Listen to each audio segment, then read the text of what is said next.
नमस्कार देवियों सज्जनों, 14 सितंबर है तो बात हिंदी दिवस की करेंगे और कुछ कहानियां सुनाएंगे, कुछ कहानियां आप लोग बाद में सुनाइएगा हमें कमेंट के तौर पर। और हिंदी दिवस के मौके पर हिंदी की चर्चा इस तरह से करेंगे कि अभी जेन ज़ी के जीवन में हिंदी का कितना महत्व है या हिंदी कहाँ से कहाँ तक पहुंची। बहुत सारी बातें आप सुन चुके होंगे, इसलिए उन बातों से मैं बोर नहीं करूंगा। बस 2 चीजें बताऊं कि एक तो हिंदी दिवस है क्योंकि 14 सितंबर 1949 को हमारी संविधान सभा ने हिंदी को राजभाषा के तौर पर मान्यता दी थी। अब राजभाषा और राष्ट्रभाषा इन दोनों में अंतर है और इसका फर्क समझने की जरूरत है। राजभाषा मतलब आधिकारिक भाषा, यानी जिसमें हम सरकारी कामकाज करेंगे। बहुत ही मजे या दुख की बात यह है कि उसी संविधान सभा ने अंग्रेजी को भी आधिकारिक भाषा का दर्जा दिया। यानी अंग्रेजी को जो हटाने की बात हो या अंग्रेजी से मुक्त होने की बात, वह हम मुक्त हुए ही नहीं, क्योंकि केवल कुर्सियां बदली थी। हमारे भूरे साहब जो थे, और उसमें भी हमारे जो प्रधानमंत्री थे, देश के पहले प्रधानमंत्री और इलेक्टेड नहीं सिलेक्टेड प्रधानमंत्री जो थे, किसी एक बूढ़े की फरमाइश पर जिनको इस देश का प्रधानमंत्री बनाया गया, वो पूरे अंग्रेज थे। वह उनका एक बहुप्रचलित वाक्य है कि वो एक्सीडेंटल हिंदू थे, खान-पान से वह और तहजीब से वह मुसलमान थे और कल्चरली वह यानी सांस्कृतिक तौर पर यूरोपियन थे। बात मैं नेहरू की कर रहा हूँ। उसके अलावा एक विश्व हिंदी दिवस भी मनाया जाता है 10 जनवरी को। वो क्यों मनाया जाता है? क्योंकि 10 जनवरी 1949 को यूएनजीए यानी संयुक्त राष्ट्र की साधारण सभा में पहली बार हिंदी बोली गई थी। पहली बार हिंदी सुनाई पड़ी थी दुनिया को उस बड़े मंच पर। और तब लोगों को पता चला होगा उस समय, क्योंकि उस समय मीडिया इतना नहीं था, उस समय इतनी तकनीक नहीं थी, तब पता चला होगा कि हम एक ऐसी भाषा से भी रूबरू हो रहे हैं जो उस समय हमारे देश की जनसंख्या 30-35 करोड़ जितनी भी हो, उनकी भाषा है और हिंदी नाम की एक भाषा भी है। ये इतिहास है। लेकिन हिंदी का आज का वर्तमान क्या है? मैं कोई रोना-गाना नहीं करूँगा कि हिंदी बढ़ नहीं रही है, हिंदी चढ़ नहीं रही है। भई हिंदी का एक बाज़ार है, हिंदी का सब कुछ है, लेकिन हर एक चीज़ की तरह जैसे हम हिंदुस्तानी, हम भारतीय, हर एक चीज़ में जैसे रायता फैलाते हैं, वैसे ही हिंदी के साथ भी हमने किया है। मेरा बचपन जो था उसमें मैं कुछ एक बोर्ड्स के नाम दुकानों पर हिंदी में देख भी लेता था, लेकिन अभी कितनी भी खराब अंग्रेजी में ही लिखा जाए, लेकिन वो बोर्ड अंग्रेजी में ही लगता है। जैसे चिल्ड बियर को आपने अक्सर चाइल्ड बियर लिखते हुए या बियर की जगह भालू वाले बियर की स्पेलिंग के साथ इस तरह की खूब हास्यास्पद चीजें आप सोशल मीडिया पर देखते होंगे। चिल्ड की जगह चाइल्ड लिख देना कोई बड़ी बात नहीं है। और मजे की बात यह है कि हिंदी आपकी सबसे ज्यादा बोली और समझे जाने वाली भाषा है। भारत के जिस दक्षिणी हिस्से में हिंदी का प्रबल विरोध होता है, उस हिस्से में भी अगर आप चेन्नई जाएँगे और हैदराबाद जाएँगे या कहीं जाएँगे, तो संपर्क भाषा के तौर पर या हिंदी को जानने वालों को आप पाएँगे कि हिंदी जानने वाले से अगर आप हिंदी जान रहे हैं, तो आपका काम चल जाएगा। अगर आप सुदूर गाँवों में ना जाएँ, सुदूर इलाकों में ना जाएँ और अगर आप बेंगलुरु में हैं या आप हैदराबाद में हैं या चेन्नई में हैं, तो आपको ये फ़र्क भी नहीं समझ में आएगा कि आप किसी गैर हिंदी भाषी राज्य में हैं। लेकिन वहीं पर हिंदी के बोर्ड्स पर काला पोता जाता है, वहीं पर हिंदी को लेकर आंदोलन होता है, वहीं पर हिंदी भाषियों को गाली दी जाती है। अभी जैसे कर्नाटक में कुछ एक ऑटो के पीछे भी लिखा गया, गाली के साथ कि आप अगर कर्नाटक में हैं, तो आप यहाँ कन्नड़ सीखिए, यहाँ की भाषा वो है। या फिर वहाँ पर हिंदी भाषियों को जिस तरह से रफ़ अप किया गया। अब देखिए मैं भी बातचीत में कितनी अंग्रेजी की शब्दावली का इस्तेमाल कर रहा हूँ। हालाँकि लोग कहते हैं, मेरे मित्र, मेरे जानने वाले कि मैं ठीक-ठाक हिंदी बोलता हूँ, फिर भी देखिए कि बातचीत के क्रम में मैं कितनी अंग्रेजी या कोई दूसरी भाषा के शब्द ले रहा हूँ। इससे घबराने की ज़रूरत नहीं है, क्योंकि किसी भी भाषा का यह स्वत्व होता है, किसी भी भाषा की ये ताकत होती है कि अगर आप दूसरी भाषाओं से शब्द लेते हैं, जैसे अभी हर एक साल आप ऑक्सफोर्ड डिक्शनरी अगर देखेंगे तो वो एक लिस्ट ये भी निकालते हैं कि दूसरी भाषाओं से उनके कितने शब्द लिए गए। तो पिछले साल ऑक्सफोर्ड ने करीब 200 से 300 के बीच शब्दों को, आपका धोती अंग्रेजी का शब्द बन चुका है, पराठा अंग्रेजी का शब्द बन चुका है। इस तरह से बहुतेरे शब्द हैं और अंग्रेजी के बारे में कहा जाता है कि वह केवल उधार की भाषा है, क्योंकि उसके अगर हम एटिमोलॉजी पर आ जाएँ, व्युत्पत्ति पर आ जाएँ या मूल पर आ जाएँ, तो अंग्रेजी के करीब 50 से 60% शब्द दूसरी भाषाओं के निकल जाएँगे। उसमें फ्रेंच है, उसमें जर्मन है, लैटिन है, बहुत अधिक है। लैटिन को संस्कृत से भी लोग जोड़ते हैं कि जिस तरह संस्कृत हमारी प्राचीनतम भाषा है, उस तरह लैटिन अंग्रेजों के लिए या यूरोपियंस के लिए है।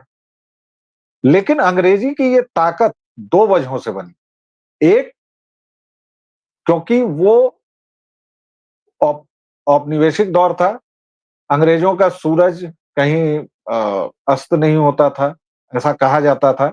यानी कि दुनिया के ऐसे हिस्से पर, इतने हिस्से पर उनका राज था कि कहीं न कहीं ब्रिटिश राज में सूरज निकला ही रहता था। इसलिए ये कहावत बनी। एक तो वो ताकत, और दूसरे अंग्रेजी ने दूसरे शब्दों को, दूसरी भाषा के शब्दों को इस्तेमाल करने में कहीं कोताही नहीं बरती। फिर तीसरा कारण था कि टेक्नोलॉजी में आप जैसे अभी भी इतने सब के बावजूद, अब मैं हिंदी की कुछ एक कमजोरियां जो हैं उस पर बात करूंगा। इतने सब के बावजूद अभी भी आप अगर एक सिंपल ईमेल बनाना चाहें तो अंग्रेजी में ही आपको जाना पड़ेगा, आप हिंदी में नहीं बना पाएंगे। अब उसके लिए कुछ चीजें हुई हैं, कई सारे सॉफ्टवेयर बने हैं, भाषिणी नाम का ये बना है, वो अनुवाद वगैरह सब कुछ है, लेकिन एआई के ज़माने में आप हिंदी में कितना सफल काम कर पाएँगे, वो आपकी तकनीकी क्षमता से होता है। लोग यह कहते हैं कि हिंदी में तकनीक का ज्ञान नहीं दिया जा सकता है। वैसे लोगों को एक बार रशिया जाना चाहिए, एक बार चीन देखना चाहिए, एक बार कोरिया देखना चाहिए या कोई भी वह देश जिसकी अपनी रीढ़ की हड्डी सलामत है, उसको अगर वो देखेंगे तो पाएँगे कि रूस में अंग्रेजी के बिना भी च काम चल रहा है। चीन में तो बहुतेरे ऐसे सोशल मीडिया के प्लेटफ़ॉर्म्स भी नहीं हैं, जिन पर आप और मैं आजकल पूरा अपना टाइम देते हैं। फिर भी चीन दुनिया की महाशक्ति बनने की ओर अग्रसर है। यहाँ मुख्य बात ये आती है, कुछ लोग ये भी कहते हैं कि भई आप पूरे देश को एक लाठी से नहीं हाँक सकते, क्योंकि यहाँ बहुतेरी चीज़ें हैं, बहुत सारी बातें हैं। यहाँ पर लगातार इतने परिवर्तन हैं, एक शब्दावली है हमारी, एक कहावत है, फ्रेज़ है कि 7 कोस पर बानी बदले, 5 कोस पर बानी। यानी हर एक 5 कोस पर, और कोस हमारे हिंदी मानक हैं, उसको अगर रफ़ली हम देखें तो डेढ़ 2 मील के करीब 1 कोस को मान सकते हैं, और 2 ढाई किलोमीटर इज़ इक्वल टू 1 कोस।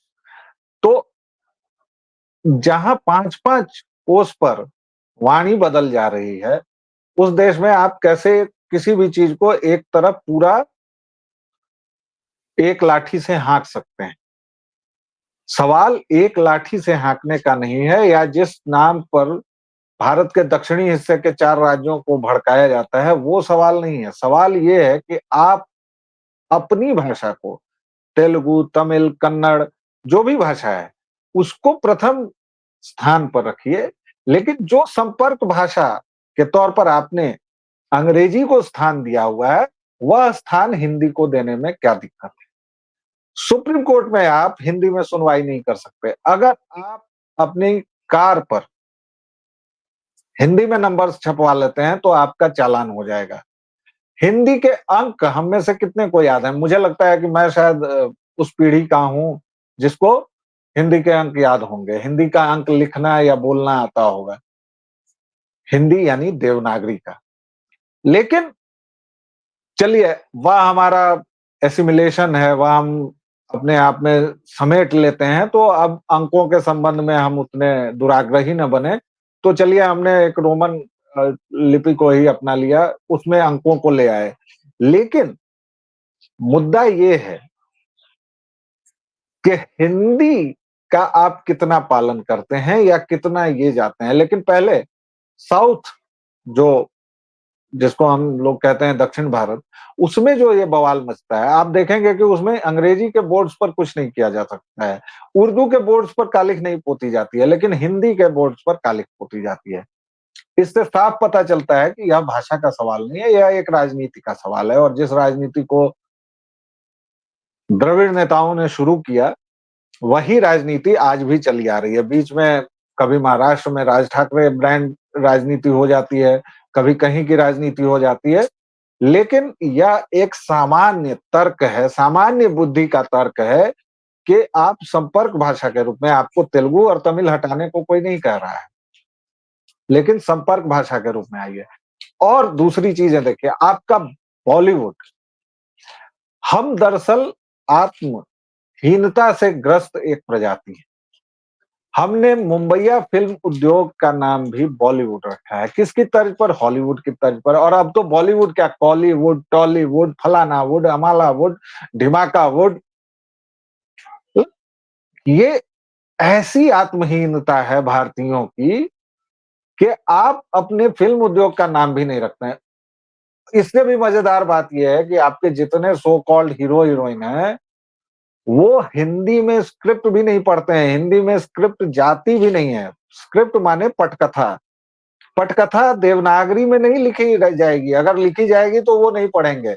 मुझे लगता है कि अमिताभ बच्चन और आशुतोष राणा को छोड़ दें, तो शायद ही कोई हिंदी बोलता है।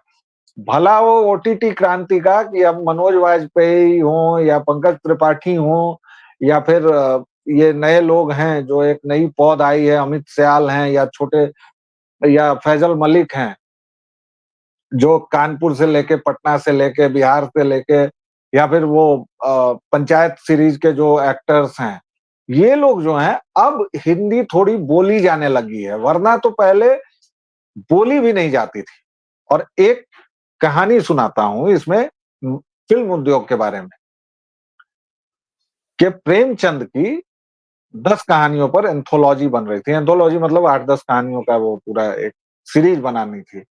और एक बहुत बड़े प्रोडक्शन हाउस की मालकिन जो थी वो मतलब लंदन, न्यूयॉर्क कहाँ-कहाँ से फ़िल्म-विल्म का पढ़ के आई हैं। वो जब आई तो उन्होंने जब देखी पटकथा तो उन्होंने कहा कि भई ये प्रेमचंद कौन है और इनको कहो मिलने के लिए, ये तो मिलते नहीं हैं। इससे आप समझ सकते हैं कि हिंदी से जो लोग कमा रहे हैं, वो कौन लोग हैं और उनकी नीयत क्या है। जिस दिन तक ये फ़िल्मची लोग हिंदी की स्क्रिप्ट हिंदी में, और देखिए इसमें कोई ऐसा नहीं है कि कोई महान अंग्रेजी का ज्ञाता है, क्योंकि इसमें से अधिकतर 8वीं-10वीं फेल हैं। मुश्किल से 2-4 पढ़े-लिखे लोग हैं, जिसमें अमीषा पटेल थी, वो इकोनॉमिक्स की गोल्ड मेडलिस्ट थी, या फिर यामी गौतम हैं, वो पढ़ी-लिखी हैं। वरना आप देखिए करीना खान 8वीं 7वीं फेल होगी, करिश्मा कपूर वही, उसका पूरा खानदान, कपूर खानदान अनपढ़ों का खानदान है। मतलब कपूर खानदान से अनपढ़ आप चिराग लेकर ढूँढेंगे तो नहीं मिलेगा। लेकिन वो आज सबसे बड़े हीरो-हीरोइन हैं। और ऐसा नहीं है कि उन लोगों को अंग्रेजी भी बहुत अच्छी आती है, नहीं। अगर उन्होंने पढ़ाई नहीं की है तो उनको कोई भाषा नहीं आती है और ये सबसे बड़ी दिक्कत है फ़िल्म उद्योग के साथ। और ये बातें मैं जेन ज़ी को इसलिए कह रहा हूँ कि पहले हम थोड़ी समस्या पर और अब इसके समाधान पर, आप देखिए कि आपके एयरपोर्ट्स पर, रेलवे स्टेशन पर पहले डब्ल्यूएच व्हीलर होता था, अब वो दुकान भी हटा दी गई। अब हम मोबाइल सेंट्रिक हो गए हैं। लेकिन उन दुकानों पर कितनी हिंदी किताबें होती हैं। हिंदी को लेके इस एक सालाना आयोजन को लेके या साल में 2 बार होने वाले आयोजन को लेके, इसके अलावा हम हिंदी के लिए क्या करते हैं? हम हिंदी पढ़ के कब फ़ख्र से बताते हैं? और एक जो हम में आत्मीयता का और ये है कि कोई अगर थोड़ी शुद्ध हिंदी बोल देता है तो अरे बाप! पंडित जी, आप तो अद्भुत हिंदी बोलते हैं, कमाल करते हैं। क्यों भई? क्या आपने शशि थरूर को कभी इस बात के लिए टोका? उससे तो आप आतंकित रहते हैं कि क्या कमाल की अंग्रेजी बोलता है भाई। भाषा कोई भी हो, आप अगर हिंदी ही बोल रहे हैं तो आप एक छोटी-सी बात से और अपनी बात समाप्ति की ओर ले जाऊँगा। आजकल जैसे राजीव गांधी, मरहूम राजीव गांधी का लाया हुआ विषाणु पूरे इसमें फैल गया है। मैंने कल परसों अमित शाह का एक इंटरव्यू देखा। कानपुर का है वो आदमी और कानपुर वाले अच्छी हिंदी बोलते हैं। लेकिन उसका एक वाक्य मैंने देखा और उसके बाद मैंने रख दिया क्योंकि मैंने बंद कर दिया क्योंकि उन्होंने कहा कि मैंने ये करा। करी क्या होता है? करा करी? कौन-सी करी और भात, चावल? मैंने किया। और ये बीमारी देश को राजीव गांधी ने दी जब वह प्रधानमंत्री थे और लाल किला से करा-करी बोलते थे और आज ये फ़िल्मों में बोला जा रहा है। आज ये जबकि पहले हमारे पिताजी लोग बोलते थे कि अगर कहीं भी गलत हिंदी नहीं देखनी है तो तुम फ़िल्मों की कास्टिंग देखो जो शुरू में आता है। अब मैं देख रहा हूँ और सचमुच ये 99 तक बल्कि 2000 2003 तक मैंने देखा है कि हिंदी फ़िल्मों की कास्टिंग में गलती नहीं होती थी। वर्तनी की या कोई भी अशुद्धि, लेकिन अब वहाँ भी गलती हो। ये सारी समस्याएँ हैं। बावजूद इसके हिंदी चूँकि बाज़ार की एक बड़ी चीज़ है और हिंदी में हो रहा है, तो ये सारे परिवर्तनों के साथ हिंदी को स्वीकार करना होगा। बस जेन ज़ी वालों से थोड़ी-सी रिक्वेस्ट है कि आप हिंदी को पढ़ना शुरू कीजिए।